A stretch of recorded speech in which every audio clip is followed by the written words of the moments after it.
feel like I've been run over by a train. Do I look like I've been run over by a train? I think I do. So I just got somebody to school with special needs, autism, anxiety, ADHD. I think our biggest problem this morning was the anxiety. Holy schmuckamole. Oh, I hope his teachers remember those nice Christmas presents I gave them. It's never enough. I tell you what, it is. I probably could have done better. Like, I could have gotten us up the last few days. Maybe that would have helped. But honestly, I don't think so. Amos doesn't do well with a typical child. The more you talk about and plan something, the better they do. Like, in this many days, this is going to happen, or mommy's going to leave tomorrow, she'll be gone, whatever. He does not. That kind of stuff shoots his anxiety into the planets. So you can't talk about anything because it makes him anxious. But I started it yesterday anyway. Just, we have school tomorrow. We're going to start school. Who are you going to be glad to see? You know, I did it anyway. But he was asleep by 8:15. I woke him up at 7. He said it was cold. I turned the heat up. I made pancakes. He dumped out a cup of milk. The hair fairy. No, my hair's just greasy, probably. Anyway, got him in a coat. My husband helped get him out of bed. My husband started the car so it wouldn't be cold. All the things, you know, that we are important. And his teacher texted me this morning and said, "Is he tired?" And I was like, he was asleep at 8:15 and he got up at 7. He should not be that tired. I think he's anxious. I think he's anxious about going back. I think he would rather stay home because who doesn't want to stay home in their pajamas and like sit around and eat every hour? And if anybody tells me, well, you shouldn't do that over a Christmas break, I'm going to hurt you. Where's your yellow coat? It's not on. I'm not feeling yellow. I don't even know where the kids' book bags are. Well, I did have to like unearth things. And I had washed, well, now we have several lunch boxes because I got a couple extra at the Habitat store. So we at least had a clean lunch box because those things get disgusting. I can't tell Harper where we are going until we get dressed. Yeah, Sarah, you know. And it's Sarah who also has to fall asleep with somebody. I will say I have had success, Sarah. He is falling asleep. Now, last night I let him in my bed because I was trying to get him to bed. But he has been falling asleep in his own bed, well, on his pallet in our room in the corner. So that is good. My aunt loved direction. If she had a day off of school, we went back. It was rough on her. You know, it's not as rough on me as it is the people that are there. I think I'll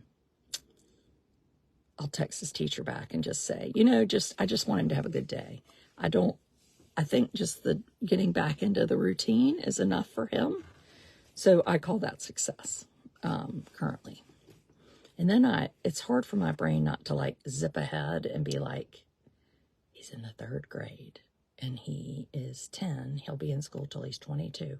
12 more years of this. And we've only done like, this is the 8th school year, I think. How old will I be? Oh God, I'll be 60. 60.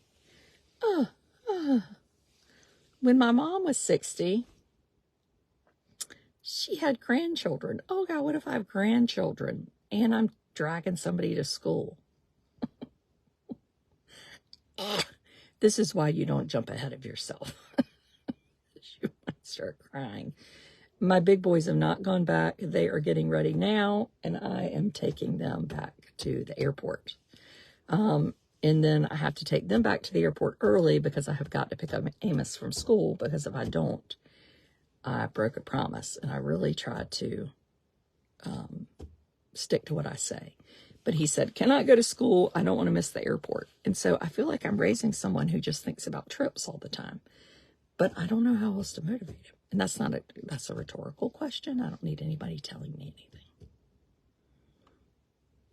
But just in case you're wondering, if you're just the people out there that are like, get your clothes on, make your lunch, get in the car, where's your coat? Goodbye.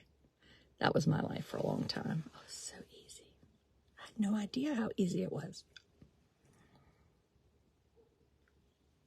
It was delightful. I just thought it was rough. He who laughs. But anyway, that's all I got. Nothing.